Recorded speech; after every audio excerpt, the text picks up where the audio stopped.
Hi, everybody. Recruiting Animal here on, correct me if I don't get the date right, okay? It's January 24th, 2024. Thank you. Thank you. Donna Terrell is here.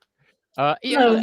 We ought to, I had a song that I was going to ask you if you knew, but I can't remember what it was. So I'll just move on. Move Okay. on. Now you've got, I noticed when I was going through some of the old videos, I couldn't believe that the color of my skin and everything was so bad. And I checked the settings this morning. Okay. And yours is different. Yeah, I accused you in one of the videos. I said, Donna, you look like a ghost. Today, you're all orange. You look like Trump. What's with you? Okay. It is not an indication. I discovered I've got my settings. My Brio camera. There's two things I did. I went into the Brio settings and I took off their auto setting and it fixed my. I'm telling you, audience, this. I'm telling you this because you're going to be doing videos, and if you look like a ghost, what's the point? Okay, so I went into my settings and I turned off the auto, and so now I'm advising Donna, okay, who's a very bright girl, that's what she should do. She doesn't have to do it right now. But I'm not going to do it right now. If Rich has to leave, you tell me. You raise your hand if you have to leave, because I've got some specific questions. There's something else for Rich first. Rich has a very special day. Do you know what's special about today? There you go. Hey! America's recruiter. Happy birthday. Happy birthday. Okay, Thank you. I do have to leave at 12:30. That should be I got a call. I got to be on for a few minutes for 10:30. Okay, do all the important stuff now. No. I'm going to start off with something that I saw this morning. I'm in love with the YouTube Shorts now. You know what? Everybody says it's mindless. You're wasting your time. It can only be a minute. Okay, so it takes actually a lot of work. I've been editing our stuff down, so we've got 1 minute. And sometimes I have to get off 1 second, so I have to go through our conversations and slice off a tiny bit. Okay, so it's 1 minute. So they're all edited, so you get all the information right away. And there's lots of good stuff there. Okay, there's guys interviewing people in the street in Japan. Now I know that prostitution is very common and very well accepted in Japan. I didn't know that yesterday. Okay, didn't know either. There you go. You can get a lot of good information. Oh, I forgot something. I'll come back to this later. Anyway, you can get a lot of good information there from YouTube Shorts. And this morning, I saw one guy. He's a salesman. He said, when I watch a movie with my wife and I see the movie husband say something to his wife, I'll say, he shouldn't have said that. And she says, why are you saying that? He says, because I'm a salesman. I know what works, gets people talking, makes people feel comfortable in a sales conversation, and that translates into everyday life. Okay, now I think Rich is not going to agree with that, because every time he disagrees with me, he's a great salesman. Every time he disagrees with me, he says, hey, it's like talking to my wife. Okay, so so whatever he's doing on the job, it doesn't translate all over the world. Okay, what do you guys think of that? I was so impressed. The guy was impressive. He was just a regular guy, but he was so easy. I would have liked to talk to him.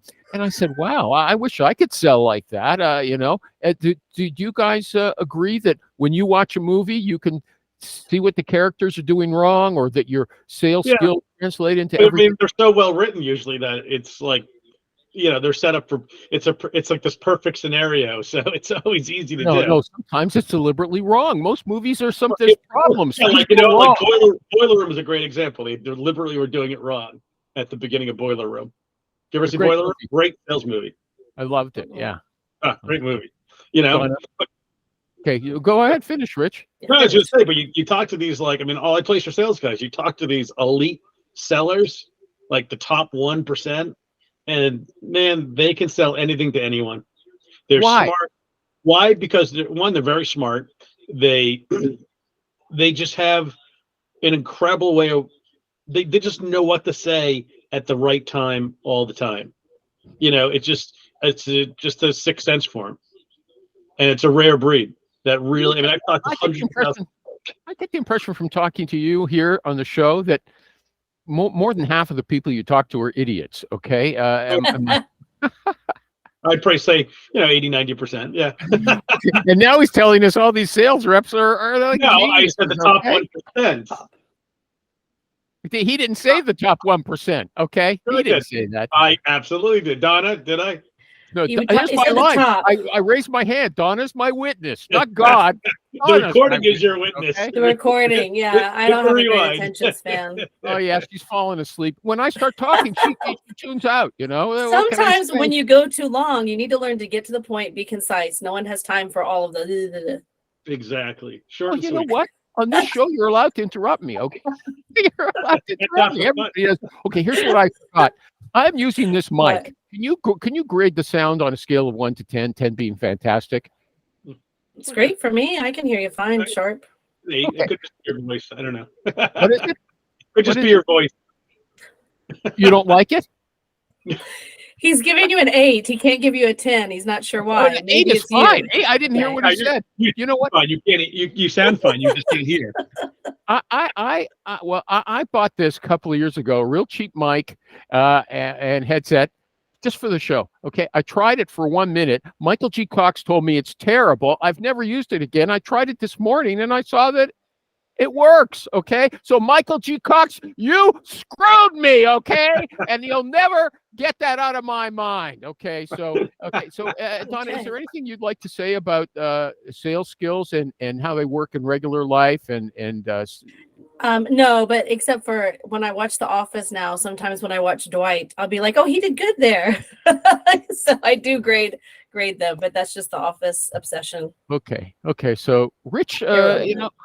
Rich, I gave him a compliment and he didn't pick up on it. He didn't say, you know what? When I talk to my kids, it's so easy because I use my sales skills. I wish it was not easy. It's hard. $1 million man, it doesn't work all the time. Okay. No way. Okay. No way. What does- here's a good one. Here's a good one. What does team player mean? I saw a question and I said, that's a good question. Who knows? What does it mean? It Anybody got depends. an idea? I know what it means at our company, but it can What? be different things, different Well, places. you I mean, tell us. What does it mean? for us, we're very team focused, meaning that nobody's going to make a decision in isolation. So there's a lot of collaborative work. So if you want to be a lone wolf, this isn't the place for you. So and that's what we mean by it. So, but I don't think it means that everywhere. So you have to ask questions. Well, give us an example, okay? Because I still don't understand what it means. An example of You're going to work with You're going to work with the team. It's not just your way or Thanks, no way. thanks, Rich. I couldn't figure okay, that out. Here's an example. That's what it means. I'll give you one. So I'm in a department of 2, right? But I don't do anything on my own. Wait, so can I when ask you a question then? Why do you have Yes. so many hula hoops behind you if you're a department of 2? They're all mine. Yeah. They're all mine. I need different ones. They're different weights and different sizes. And some light up. So, but anyway, none have fire. I'm not that good. Okay, do you have an example? Okay, I have an example. So I'm in a department of 2, but when I need to do a posting, like let's on behalf of the company, there's always going to be another set of eyes. They're going to give feedback. And I'm not going to do that on my own. I don't just go and run. So I do things and there's always another set of eyes and I take the input. It's not criticism. I don't take it that way. I just take it as collaboration. I have had to learn to adjust to that because that's not my nature. And so when I do screen people, I make sure they know that that's how we are. So when you go to all these stakeholders and they disagree with you and you think they're wrong, what does a team player do? Oh, bend over? I mean, Well, you make your case. You make your case for it, but it's not a dictatorship. It really is How a team. do you resolve a difference of opinion? Doesn't that what the key issue comes down to? I think that's the most difficult part of being super team oriented is sometimes things take too long to resolve because you wait for the resolution and it can take a while. How do you resolve them? Rich, do you ever use the term when you're talking to this company looking for a team player? Yeah, I mean, every company wants to be a team. But what does it mean? What does it mean? You're overcomplicating it, Animal. It's very simple. That's the answer of a good salesperson. It's all BS. Okay, It's not. Don't worry about that. I mean, stuff. listen, it's like saying your company culture and things like that. Most companies' culture are complete horseshit, But you are totally overcomplicating the term team player. I'm not. You are. I do think it's important to ask and find environment. out because not every place is collaborative. And that's one of the reasons why some people like to join our company is because they're working somewhere where they feel siloed and they don't have that team around them. No one even asked their opinion. Okay. No one even asked their opinion. Okay. Here's a question. Okay, here's a question for Rich. Before I'm remembering now. Hi, Sasha. Sasha. Okay. Rich recommended something that sounded fantastic to me. Readnotify.com. READNOTIFY. Readnotify.com. Should I talk about it, Rich, or do you want to tell us? You can. I mean, it's a pretty simple tool. It's a neat old school tool for tracking emails and where they get sent, and you can keep a lot of control over what you send. You'll get a notification every time someone forwards like your resume or a document to a friend, or you can even shows you a map of where they sent it to. You can make it blow up. It plays a Mission Impossible theme, and then will blow up.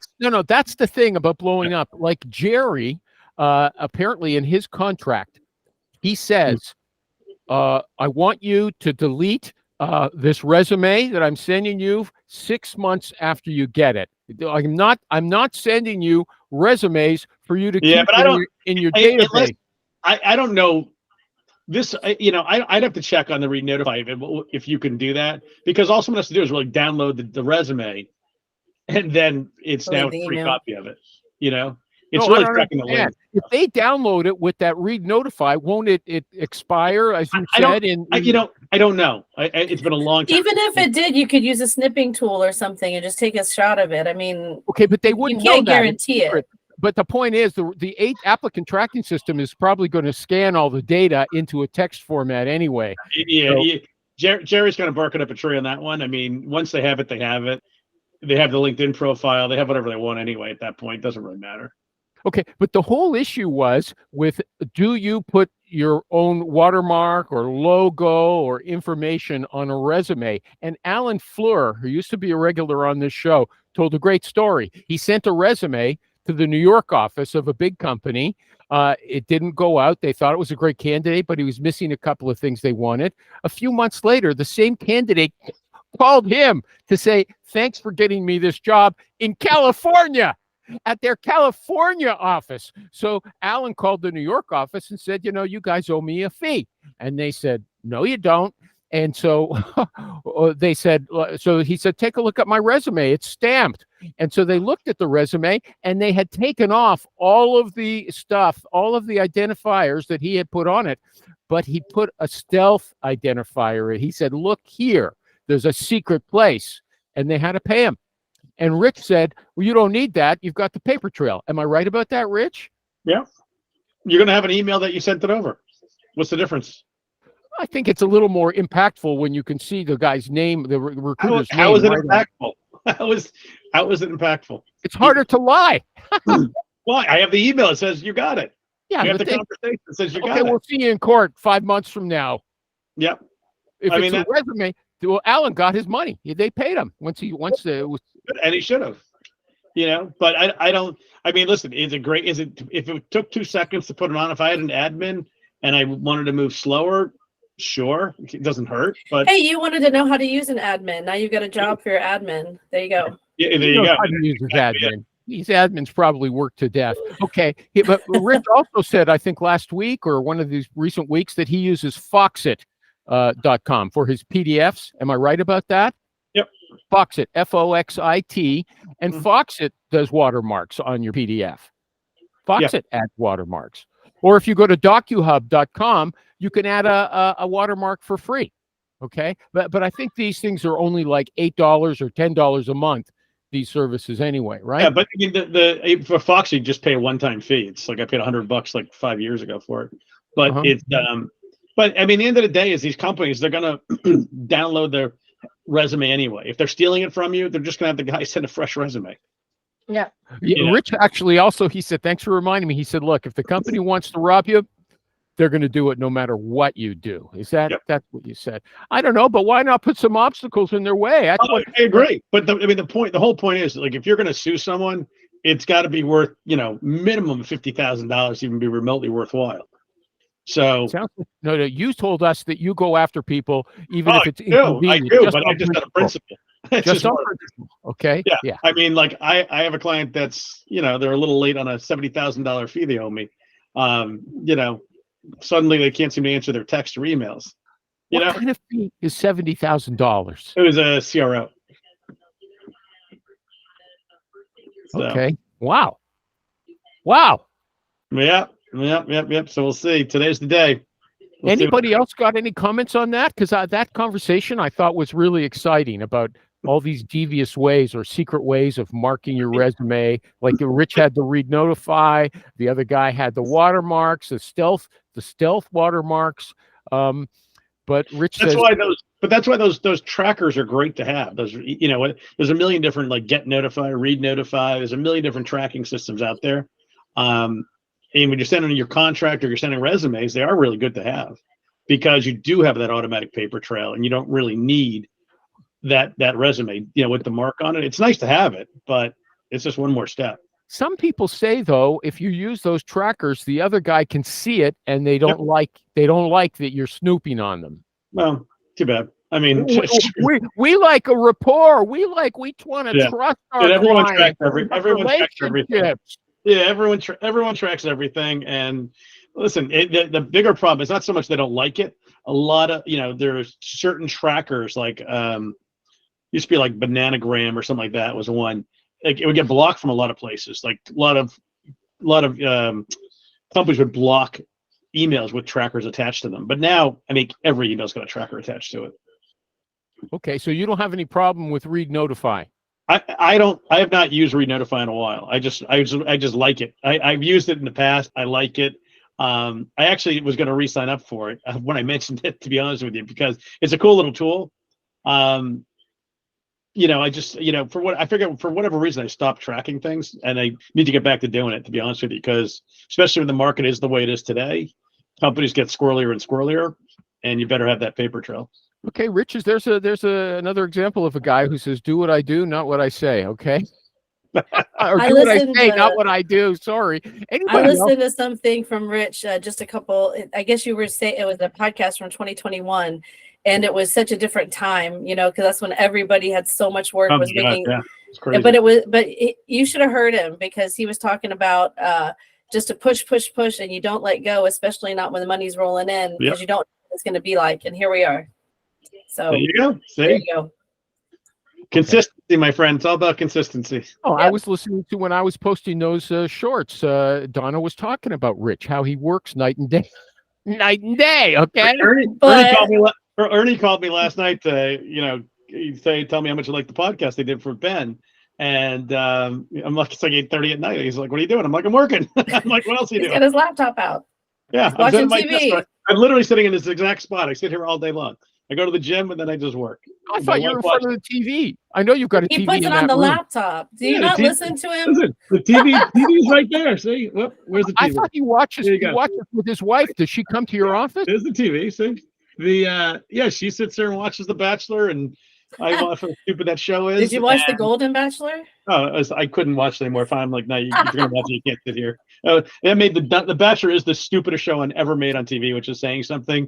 All these train wrecks that are on that show. It's so bad. It's horrible. Never seen it. Never seen it. Oh, you never want to see it. It's literally will make you dumber. Okay. Does anybody else want to say anything else? I was so excited about all this detective work, sleuth work, stuff. And Rich is saying, "Don't be a sucker. Nothing's going to help." Okay. Does anybody else want to comment on that before I move on? No? Sasha, you're in the dark. No, that's actually, okay. I'm kind of slow today. I'm already tired. It's 6 p.m. over here 6:20, and I can't wait. You've got a young child. Yes, I'm not going to bug you. Okay, Mom. Thank you. Mom. Does anybody have an issue they want to talk about? Or did you see the guy? I have an interesting scenario. A scenario that recruiters. I learned from this show that recruiters especially love. Right?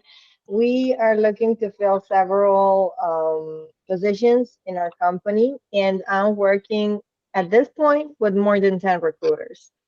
So, quite honestly, Who's working with more than 10 recruiters? Who's doing that? Sasha is. For internally, as an internal, you're working with 10 externals for like the same role? Different roles, she said. Different roles or the same role? The same role. for the same role. 10. Yeah. Why? I mean, And is quite anyone actually honestly, producing? yeah, I see reactions. I purposely said at the very beginning what recruiters most love, right? And the thing is, now I'm like thinking, what if it happens that I receive a same candidate from, You let's say, will. like from 3 recruiters? I mean, how can The first, I you got to First dibs. differentiate? Yeah, It's just who did it first? Yeah. the It's- time tip. Who got it in first, It's and that's it. dibs. They have Who gave dibs. it out to 10 recruiters? Some idiot in your company? The It's hiring confidential. manager? Sasha's the idiot. It's confidential. I mean, I'm not sure when you're gonna post it, but yeah, you know that I'm below the management and that I need to follow instructions. Okay, listen, Amy is the one here who tells you if you're internal and your hiring manager is doing something foolish, you You have gotta to tell them. take her to task. You have to know the words, and Amy gives them to you, okay? How to put that person in their place. You It can is recruiter important. third. My company was doing not 10, but would have had multiple, and they just need to be educated. They don't understand why it's bad. Yeah, They don't understand the difficulties. So you just have to tell Okay, them. You have to teach explain. that. You got to explain to him like recruiter math is kind of inverse. Less is more. Yeah, and Yeah. plus it's very time consuming. On top of that, I have various different things to complete, and I'm so past due on other You're assignments suffering. because I Rich, have to Rich. dedicate my Okay, time okay, to I got the recruiters. message from you. Hey, come on, Mom. Rich is going to help you before he leaves. You want $1 million help here for free, okay? Yes, thank you. Less is more, Rich. There you go. Explain it. Yeah, Explain I mean, what if you're gonna have like you got to explain to the managers, the more recruiters you're working on it, the less you're going to work on it. You will get the same resumes because they're all surfacing up the same crappy, top of the pond stuff. So no good recruiters digging that deep when there's 10 recruiters working on it. Mm-hmm. So you're going to get the same garbage. I'm surprised you haven't already, quite frankly, if anyone's even working on it. I mean, your only blessing is that most recruiters probably don't have a ton of work right now, which is why they even took it. But if you're going to get so much better results, you have one person, maybe 2. Listen, and you tell them we're going to be partners. We're going to trust you to fill this role, and then let them do it. And how did she choose between the different recruiters? Well, you interview them as a recruiter. Who is What actually does she ask network? them? What does she What's ask? the network, right? Who have you placed? Where have you placed people? How well do you know the space? How do you operate? How many resumes are you sending? I mean, all those kinds of things. Give me examples. Donna, do you have something for her?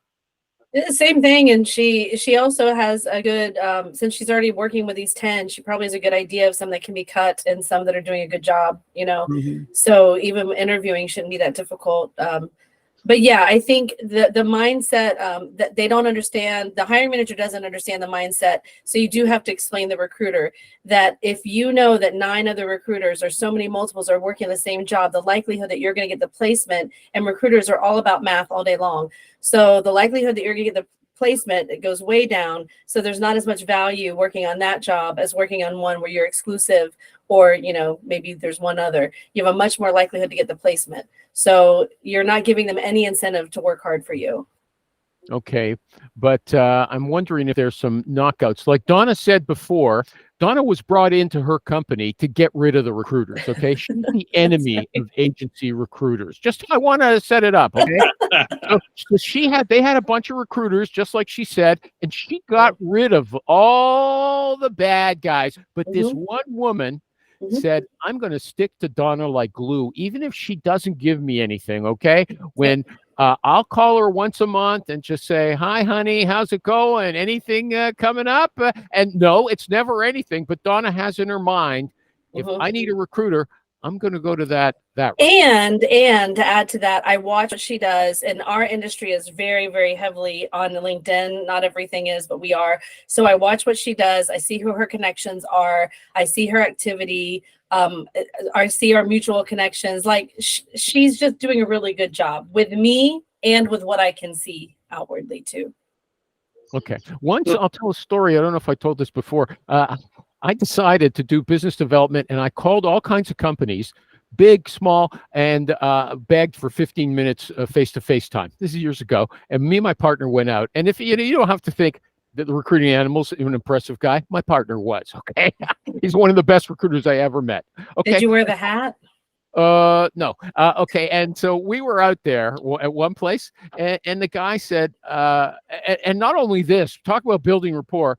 My partner had a motorcycle and loved motorcycles. And the VP sales we were talking to, he was a motorcycle guy too. Rich, you listen to this, okay? All the building rapport. And so they had a long conversation fun conversation about motorcycles. And at the end, the guy said, how many retail placements did you make last year? 3. Okay. He said, well, these other recruiters I'm dealing with made 50. He said, I'm going with them. Get out. Yeah. Okay. So I'm just saying, Rich said, ask them how much they've worked in your niche, right? So that they can just pull a whole bunch of people out of their drawer. Because I'll never forget, Rich told us just a few weeks ago that he can guarantee that he'll have a few really good candidates there within a week, right? Within a few days. Oh, yeah.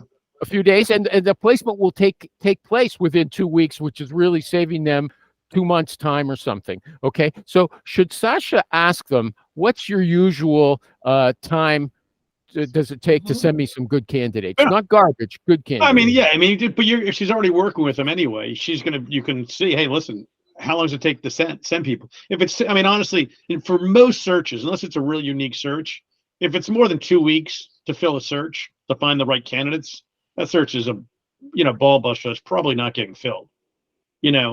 It shouldn't take 2 weeks to really find a candidate. Okay, I kind of disagree, but you're working a niche, and so you've got a whole stable of people. But I've worked for these big retained searches, and the searches are all kind of unique.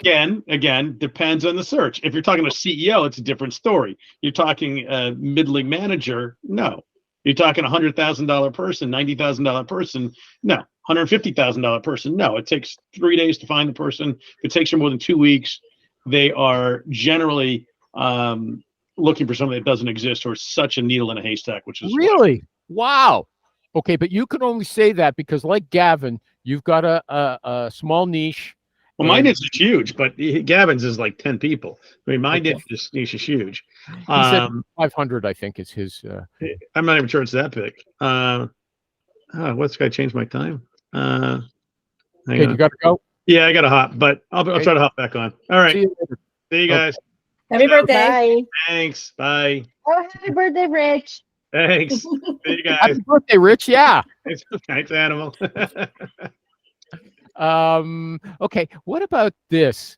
Iwan, our friend who doesn't come anymore, but he said, people think the best person gets hired, but in reality, it's the least risky one. I've heard that before. It doesn't make a lot of sense to me. It means the person you've got, well, this person, maybe he's not a superstar or she's not a superstar, but I know she's going to be able to do the work more, and I'm going to probably have less personality issues with her. Would you people agree with Iwan, or would you say that he's made a mistake? Anybody want to comment? You don't like the answer. It depends. Sometimes he's right. It depends. I can think of a role we filled, and we definitely took a safer choice over someone who was a little risky, but maybe could have come in and done more with it. But there was also a risk that person could get bored in the position, and the person we brought on was much more likely to stay and do well and be satisfied. Okay, so the risk factor was that this person was too good, or probably a little bit overqualified, and would they really stay? Because it's really important for us to get that longevity in our people. So I mean, it's important to everybody, but yeah. So that's happened. How long are you looking for the person to stay?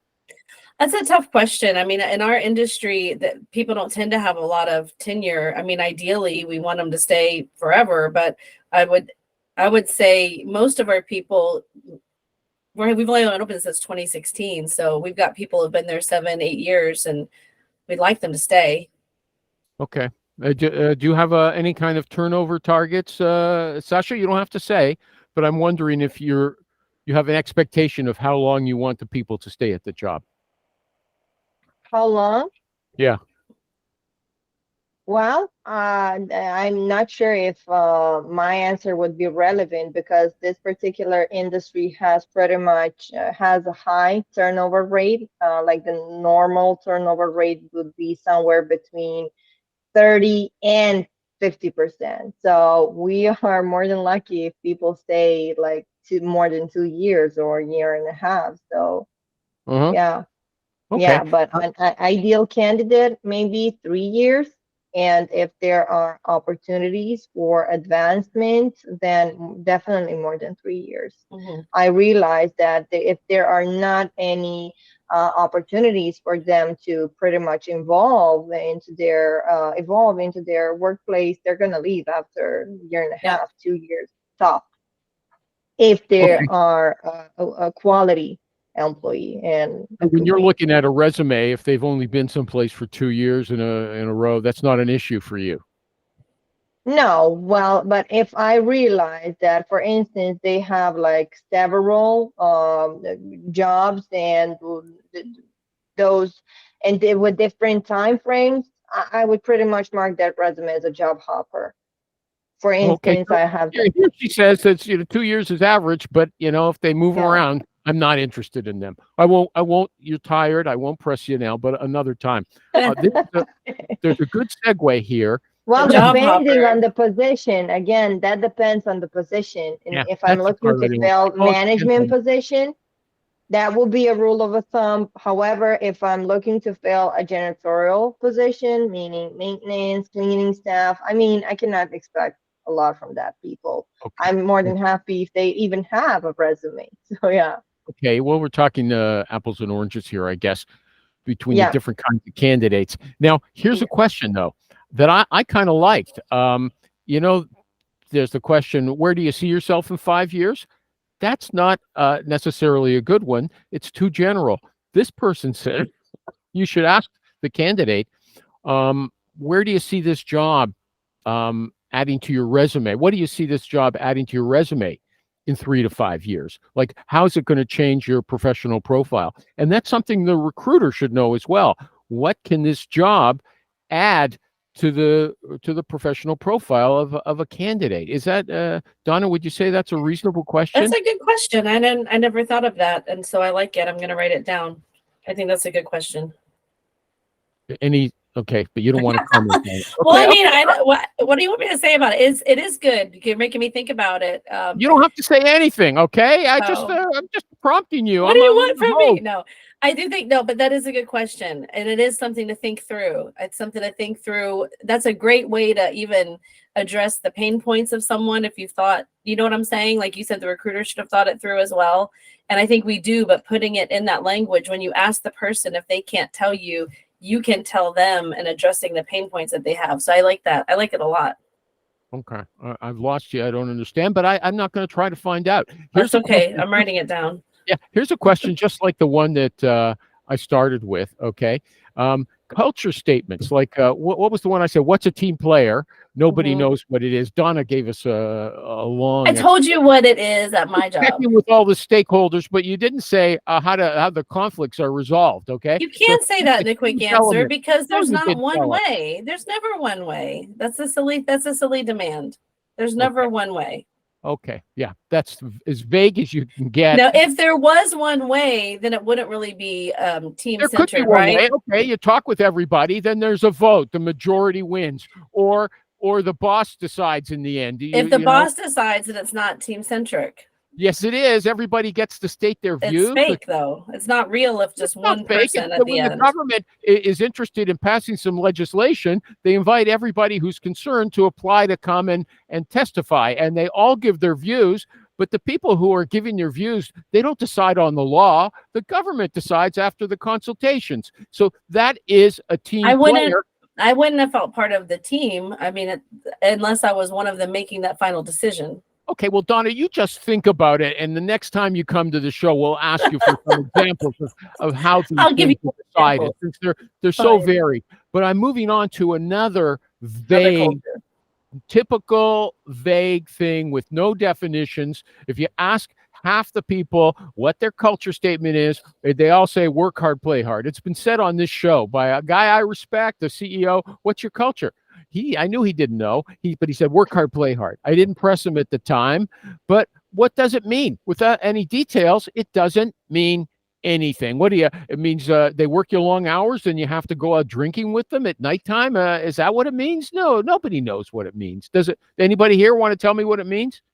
Work hard, play hard. No, I know that's not our culture, so we would never say that. Everybody's talking about it, and you haven't gathered through the conversations what it actually means. I'm right then. Okay? It's meaningless. I think you're right about all those statements, that you have to dig deeper and you have to ask the questions. It's just like when someone says work-life balance. Well, what do you mean by work-life balance? What does that look like to you? Because that you have to dig in. All of these little labels will get slapped on, and they don't tell you enough. When you go to a hiring manager and she says, well, our ethos is work hard, play hard. And I would say, tell me what that means to you. Describe. Okay? And you start pressing them for details. Yeah. They're not going to like it. They never thought it through. They're just babbling. Okay. Well, maybe you don't want to work for them. That's what they're all like. Okay. They're all like that. 99%. They're not all like that. Now I'm going to pull out the rich one. He tells you what the salespeople are like, and then you challenge him on. He said, well, I was only talking about 1%. Okay. Yeah. 1% can answer the question. 1% can answer that question. What does work hard, play hard mean? The rest of them don't have a clue, and they get mad when you bug them. Unless you're someone who's pugnacious with red hair and you go in there. I have to hop off. Okay, take care of the kid, okay? Thanks for dropping by. Thank you. Bye-bye. Just you and me, Donna. Do you want to continue for a while? Amy can do it. Is that what you're trying to say? Yeah. Well, she knows. I think you could too, but she's much more pugnacious than you are, okay? Yes. She's much more pugnacious than when I first met her, okay? Because when she first and there's proof, when she first came on the show, people told her to come on the show, and she was kind of nervous, right? And when everybody in her office listened. When she went back, we were on just audio then, the radio. And when she went back, they all gave her a round of applause, and she felt relief. Now she comes on swinging. Okay, I mean, that's funny. And some of it, I think, is being in the job longer and being internal. I don't know. Was she internal already when she was already internal? Probably when you first had her on. No, I don't think so. When I first met her, she was agency. Yeah, but now since then she's been through Microsoft, Google, and Amazon. That's what I was going to say. The experiences that you go through too, and the things you have to deal with, and then the way that she's able to speak, because she has that respect. She has the track record, So she's got more confidence based on her increased experience, is what you're saying. You can still have the same confidence, but she is gonna the way that she can express herself and be taken seriously. Do you know what I'm saying? Because she has the track record behind her. Like, I'm pretty confident in what I do, but I also recognize that I don't have a whole lot of time and proof in the pudding, so I'm not going to push as hard. In certain circumstances. In other circumstances, I'll push harder. Like in my company, when I'm talking recruiting, I'll push pretty hard because I have way more experience, even though it's limited, than anyone else in the company. So I'll speak with a lot of authority to that. If I come on here and it's going to be you and Rich and me, I'm not going to push as hard because you all have more to back it up. I'm going to listen more and only talk when I feel like it's necessary. Okay, here's what you have to learn. Okay, first of all, that quote that you were interested in, I'll say it again. Okay. It's how will the job improve the candidate's professional profile after 3 to 5 years after joining the firm? Okay, so that's something you should ask the hiring manager. Yeah, I love it. They won't know. Okay, it depends on they'll say it depends on the candidate, right? So, but something you could. No, I think we would know, like in our industry and in our company, because we spend a lot of time thinking about what makes us distinctive, and so we would have answers to that. Okay. There are things. So, and here's the other issue about dealing with these hiring managers. Okay, you ask a question they can't answer. You have to pull. Or when they've got a disagreement with you and you know you're right, you use Greta as how dare you? Okay, that little gremlin. She says, "How dare you?" Okay, yeah. But you can say it with an American accent. How dare you question me? Okay, that would be my last day. We do have a culture of respect, and part of that is how we interact and how we speak to each other. So there's our company does have values, and the values are well articulated and are expressed frequently throughout the company. So it's a little bit different, and they're not just one word. There's a lot built out around them. Actually, it's going to be part of the campaign I'll be doing not too long from now, on our LinkedIn page, is putting things out that speak to our values. And anyway, so company to company, that's different. No one cares. Should you walk away from this client? Okay, which one? Okay, it's not a client yet. It's a prospect. The client says, you get on the phone with them. They say, sure, we'll give you a search. And you start asking questions for like an intake session. And you say, look, we don't need to have a conversation. I want salespeople. Show me some candidates, and then I'll sign your contract. First of all, we know that Rich would say, never show candidates before you get your contract signed. Okay. But what about this? It's okay, I'll sign the contract, but I'm not going to spend an hour or even 30 minutes on the phone talking with you about this. Okay. Have you ever had that problem?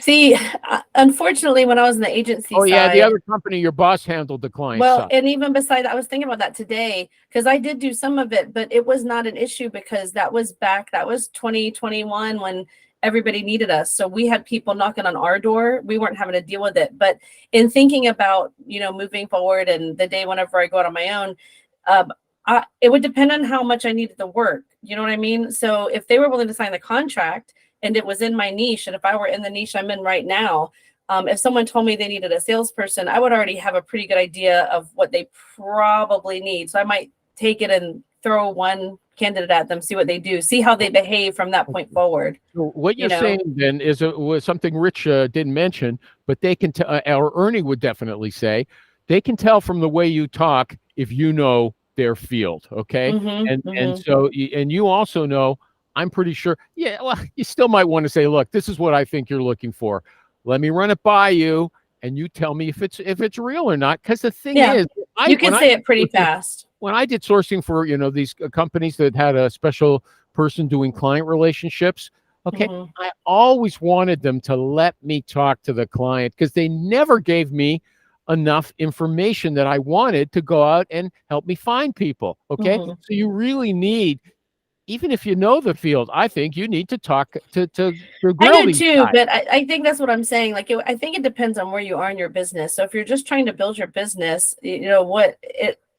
why not? Why pass it up? On a search on a wild goose chase when it's not what the okay. So this goes back to something. They have to think it through themselves as well. Okay, but this goes back to something Rich kind of touched on a minute ago, how he has such a wide range of things he recruits for. And he would even say now it's a bit too wide. When your niche is really small, it's a little bit different because if there's a company and they need a sales for this role, there's certain skills, there's certain things I already would know that they need. I would just know.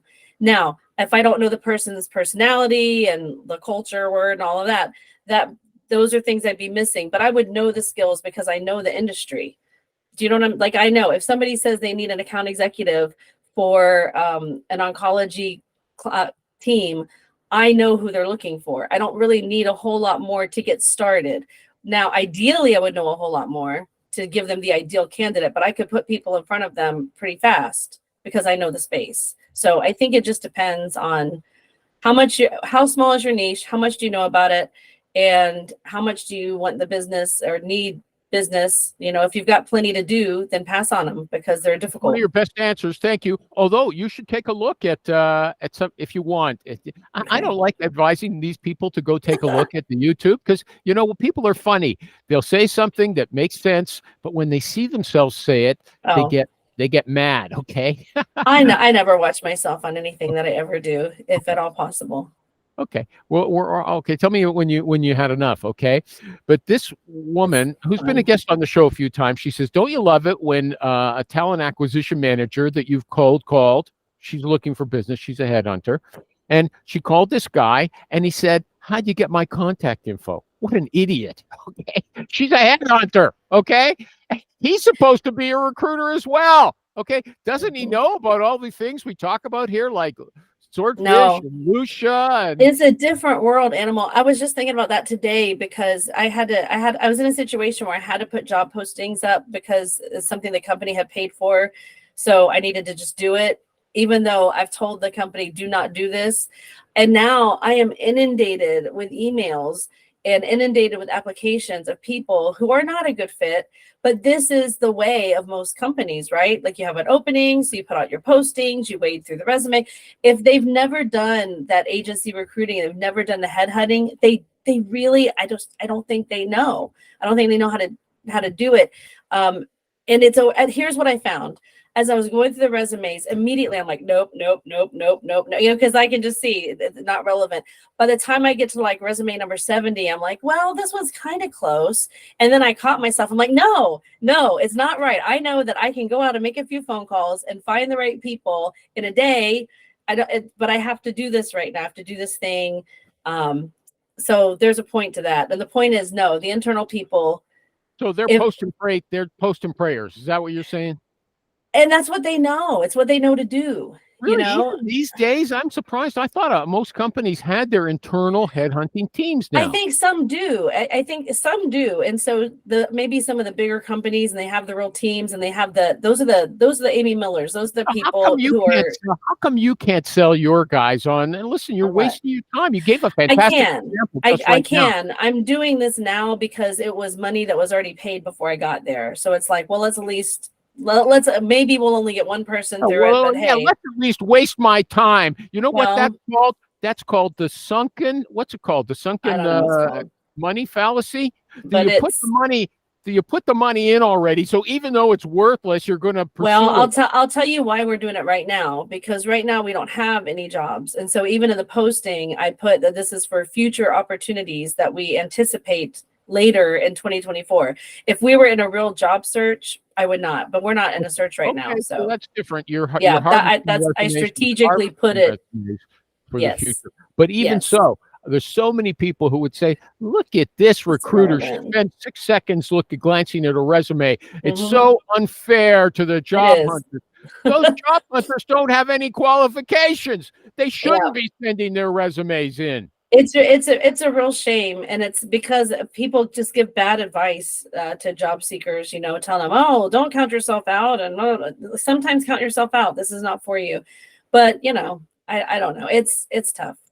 Yeah, it's hard to be a job seeker, especially to women. Hey, the guys are sending their resumes all over the place. You women are a little more cautious. You don't send it out to some place you're not qualified for. You should do it too.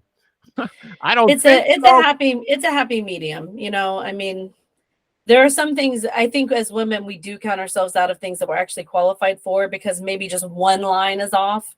You know, where men won't do that, but that doesn't mean call yourself a project manager when you've been a teacher because you think you'd have good project management skills. Like, you're not one. Maybe you will be good at it someday. Maybe someday you'll have a certification. Maybe, but you don't today, and we're looking for experienced. So okay. Final. You and I aren't the tech gurus on this show, but it's the final thing I'm going to talk about. Okay. You know, Tommy Pistachio Elascio. Okay, he's not here today, but he posted all over. Well, he's got a big show on Friday at 12:30. Oh, okay. Because there's this new. I'm just an aside. There's a X-ray apocalypse. You know, there's the email apocalypse. I've heard. Yeah. Google is going to start restricting and canceling your emails and blah blah blah. We got to worry about that. But there's now an X-ray apocalypse. LinkedIn is going to block the X-rays searches from Google. Like Dean DaCosta, he doesn't have a link. He's a super sorcerer. He doesn't have a LinkedIn account. He searches everything. Just pulling it. Yeah. Yeah. Okay. That's not going to be possible in the future. So Tom invited Brian Fink, another super sorcerer, to come on and talk about that. So that's going to be worth watching. And you can watch it on YouTube if you don't go there. Okay, but Tommy posted this email he got, and it referred to, how are you today? How are things in Annapolis? That's where he lives. I saw that one. Yeah. Yeah, and you play rugby, and I'm interested in rugby, or rugby's an exciting sport, or something. Let me see. Yeah. Oh, here it is. I'll read it. Hi, Thomas. I hope this email finds you well in Annapolis. Okay. Yeah. The city is sure on my travel list with its rich history and beautiful Chesapeake Bay views. Being a rugby enthusiast, you must have a competitive spirit. How does that translate to your work at Palermo Roads? That's the name of Tom's company. Do you see it as a game, always strategizing and aiming for the win? At SSC Digital, we treat lead generation as a competitive sport. We utilize data science to create sales qualified leads that boost sales pipelines, much like a well executed play that leads to a try in rugby. Would you be open to discussing how our company could assist Palermo Rhodes in scoring more wins with our lead generation services on a call next week? Now, I have a lot of respect for Tom. I really enjoy it when he comes on the show. I can't believe that he liked this garbage, okay? I knew right away it was machine manufactured. It sounded like someone who doesn't speak English as a first language. I hope this email finds you well in. That's a template. And then there's a blank, blank where the chat GPT puts in the city. But actually, someone told them there's an AI program called clay.com, CLAY.com. And they do that, okay? And it's I looked it up. I think this starts at about 149 US per month. I would be ashamed to send something like this out to somebody. What's your did I read it well enough that you could? You read it well, and I saw that post, and I think he ended up saying even if it's AI, he respects that AI because of how much information they were able to grab and put in. You know, like he still liked that. It sounds fake. I don't know. Would it work? It's not something that I would do, but I don't know. It's amazing what AI can do. And I don't think everyone would read it and be like, oh, that's a computer. I think there's a lot of Joe Schmoes that would be like, wow, they really took the time to look at my profile. But I don't know. It's not my way. Look, I'm a sucker. When someone sends me these emails, they sometimes send me stuff for these publicity managers, right? So somebody writes a book and they'll send me an email and my name is in it, right? And I think they're really talking to me. You're one of the suckers. I got some of those. With this, even I can recognize. Even you saw that, yeah. The template. And that's what I got with. So when I did that posting, I just told you about that I had to do the job postings. So many resumes, but some people followed up on LinkedIn as well and sent me an in-mail. But you could tell the difference of the ones that as soon as they apply, they've got it where now the in-mail's going out, and it was so boilerplate. And then there were some where you could tell like, oh, this is the real person, you know? And so I made a note of the ones that are doing good follow-up, especially for our client services job in case we ever take someone fully entry level. But I don't care about the ones that did the AI response because it's just, which I don't know. A lot of people use drip campaigns and it's kind of the same. You get this, you send out this response. It's not exactly the same, but it's kind of the same idea. So I guess you just, you know what? A drip response could be just a more casual email, like the ones that fool me. Okay, this was so. It was too specific. This was like those guys. Greetings for the day. Someone learned, someone in India learned English as a second language, and they start off with greetings for the day or dearest recruiting animal. Dearest, yeah, dearest Donna. I'm like, we're not that close. Yeah, you can't say that. Oh, how is it? How's the weather in Florida? Okay, in near Tampa. Okay. It just fills it in. Okay, and somewhere they found out that he likes rugby. Was it on his LinkedIn profile? Information about that. I'm curious. I want to go and snoop and find out where he put something about rugby. Like, where did they pull that from? Yeah. Did they just pull it from the interweb in general? Yeah, we'll see. That's a good thing. I'll try to find that out for next week. Donna, it's been great seeing you again. Good to see you too. All right, bye. Bye-bye.